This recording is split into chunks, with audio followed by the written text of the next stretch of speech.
खबर यह आ रही कि अमेरिकी एयर डिफेंस सिस्टम ने ईरानी मिसाइलों का जवाब दिया, उनको नाकाम करने की पूरी कोशिश की गई। अमेरिका के एयर डिफेंस सिस्टम का बड़ा एक्शन देखने को मिला है। ईरानी मिसाइल को रोकने में इजराइल की मदद की गई है अमेरिकी एयर डिफेंस सिस्टम के जरिए। ये देखिए तस्वीरें इस वक्त हम आपको दिखा रहे हैं जो ईरान की तरफ से मिसाइल छोड़ी गई, इसके बाद अमेरिकी एयर डिफेंस सिस्टम एक्शन में आया। AK श्रीवास्तव, अमेरिका बोल तो रहा है कि थोड़ा कंट्रोल में रहिए, लेकिन अमेरिका की मजबूरी भी आपको साफ नजर आ रही है कि उसको इजराइल के साथ खड़ा होना होगा।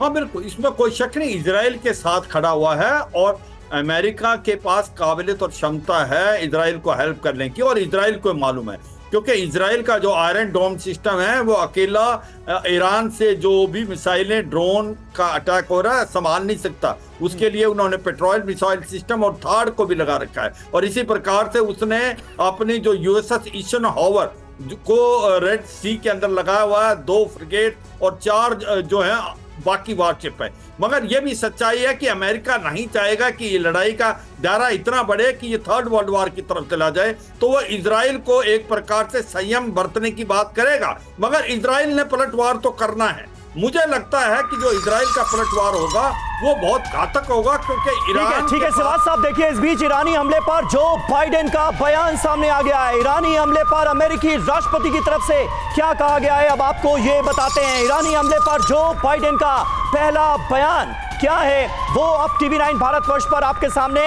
ईरान के हमले की निंदा करता हूं, ये कहा गया है जो बाइडेन की तरफ से।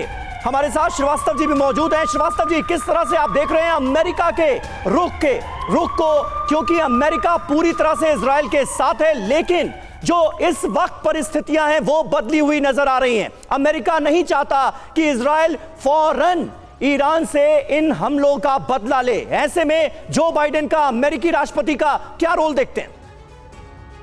अमेरिकी राष्ट्रपति का बहुत बड़ा रोल है। और ये सवाल जो है कि अमेरिका इजराइल के साथ खड़ा है, ये तो रहेगा ही। अमेरिका इजराइल के साथ खड़ा रहेगा, ये उसकी एक तरीके से अपनी बाध्यता ही नहीं है, बल्कि उसकी एक स्ट्रेटेजिक मूव है।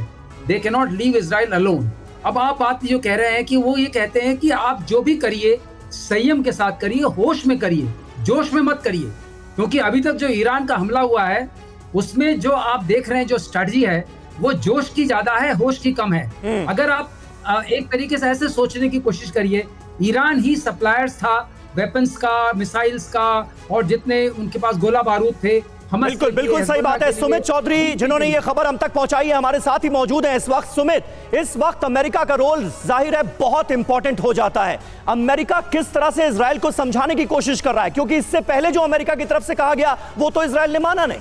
देखिए समीर, इस समय जो अमेरिका की स्ट्रैटेजी है वो 2 पॉइंट्स पे चल रही है। सबसे पहला जो कॉन्फिडेंस लैप्स था इजराइल और अमेरिका के बीच में, उन गैप्स को भरना, उसको कहीं ना कहीं कंसोलिडेट करना, क्योंकि सीरिया में जो अटैक हुआ उसने अमेरिका को भी कहीं ना कहीं एक धक्का पहुंचाया था और अमेरिका इस बात को लेकर बहुत ज्यादा नाराज है नेतन्याहू से और खासतौर पर इजराइल की एजेंसी से। दूसरा सबसे इंपॉर्टेंट बात है कि लगातार अपने अलायंस को इसके साथ में कॉन्फिडेंस में लेकर चलना।